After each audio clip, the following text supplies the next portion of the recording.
очигледно продолжува кукавичката стратегија на Груевски со разни одложувања да се побегне од соочување со правдата, меѓутоа тоа за мене и за сите е доволен доказ дека не се работи за никакви сечени, лепени, мотивирани материјали, туку се работи за вистина и дека тој ќе одговара за сето тоа. Но има две лоши, многу лоши вести за Груевски. Првата дека ова е последното одложување, бидејќи овде случајот е премногу јасен, има непобитни докази дека токму Груевски тој кој што го нарача вандализмот врз администрацијата, вработените, советниците, медиумите и така натаму. И она што исто така многу лоша вест за него е дека од судот на правдата и од судот на народот до се на крајот на денот никој не успел да побегне.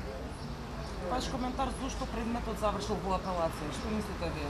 Тоа е главното прашање, тоа е еден од тие трикови со кои што се служи Груевски и судството негово намерно. Велам негово затоа што очигледно уште еден доказ имаме денес дека се работи за судство кое што е под директна контрола на Груевски, но како што сето знаеме, одбројани се до нови тинова судство и на Груевски и очигледно дека полека ќе се заврши таа приказна и тогаш ќе се случи тоа што сите го очекуваме, тоа е да и тој и сите оние околу него одговараат за сите злодела кои што ги правеа не една, не 5, туку 10, 11 години во Република Македонија.